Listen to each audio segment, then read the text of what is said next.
actuellement, vous savez, à discuter le projet de loi de finances, le budget pour l'année prochaine. Et donc, dans le cadre du budget, un certain nombre de mesures, notamment les mesures fiscales qui avaient été annoncées, sont en train d'être mises en œuvre. Donc, celles qui concernent la réforme de la fiscalité des plus-values de cession, qui avait été annoncé par le président de la République. Également, un certain nombre de mesures qui concernaient le soutien ou la promotion du corporate venture, donc le fait pour les grandes entreprises d'investir dans des plus petites entreprises et notamment des petites entreprises innovantes. Cela fera partie aussi des mesures budgétaires qui vont être prises dans les semaines ou les mois qui viennent. Et puis également l'amélioration du statut jeune entreprise innovante qui bénéficie essentiellement aux startups qui investissent beaucoup dans la recherche-développement et qui pourront désormais investir aussi dans des dépenses d'innovation. Donc tout ça fait partie des mesures qui sont mises en œuvre dans le cadre du budget. Et puis bien entendu, mais je crois que ça fera l'objet d'une question ensuite, il y a la mise en œuvre de la réforme du financement participatif ou crowdfunding. Sur le financement participatif, j'avais vraiment souhaité que ça fasse partie des réflexions dans le cadre des assises de l'entrepreneuriat parce que c'est un mode de financement qui me paraît extrêmement prometteur, qui se développe beaucoup en France, mais pas suffisamment au regard de ce qu'on constate par exemple aux États-Unis. Et la grande difficulté liée au développement de cette activité, c'est justement que la réglementation à laquelle est soumise aujourd'hui le financement participatif, c'est la même que pour les grandes institutions financières. Et donc, c'est une réglementation qui est beaucoup trop contraignante pour permettre au crowdfunding de se développer. Donc, moi, j'ai souhaité assouplir cette réglementation afin que l'activité puisse se développer dans un cadre plus certain, plus sûr d'un point de vue juridique.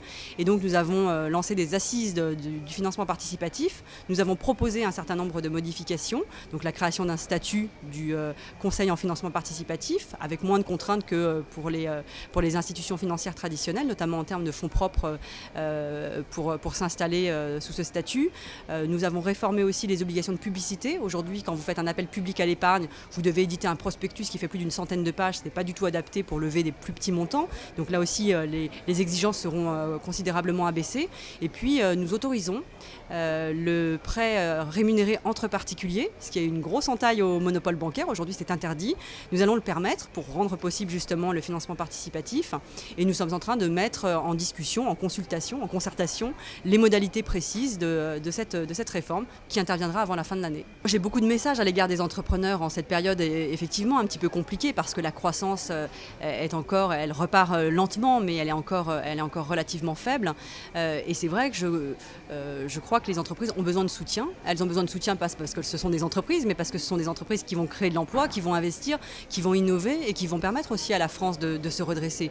Donc moi, je crois qu'il faut d'abord valoriser le rôle des entreprises dans l'économie et dans la société française. Peut-être que par moments, elles souffrent un petit peu d'un complexe, de désamour, et elles ont l'impression qu'on ne parle pas trop suffisamment, en tout cas en bien d'elles. Moi, je crois vraiment au rôle fondamental, au rôle social fondamental des entreprises dans la société. Ce que je veux leur dire, c'est aussi que c'est un moment difficile pour tout le monde, pour les ménages, pour les entreprises, qu'il faut faire un peu d'effort parce que nous devons restaurer nos finances publiques. C'est à ce prix-là que nous pourrons redresser l'économie, mais qu'en même temps, ce gouvernement auquel j'appartiens, et en tout cas moi je fais de mon mieux pour aller dans ce sens-là, souhaite vraiment s'appuyer sur les entreprises pour redresser l'économie et pour faire repartir la France dans la conquête de l'avenir. Et moi, en tant que ministre de l'Innovation, de l'économie numérique, je souhaite vraiment adresser un message de modernité. Moi, je suis aux côtés des entreprises pour les aider à gagner des parts de marché, à innover, à se projeter dans l'avenir.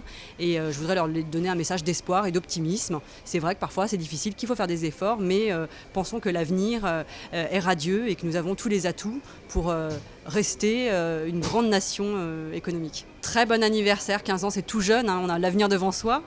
À 15 ans, très bon anniversaire au salon et longue vie surtout.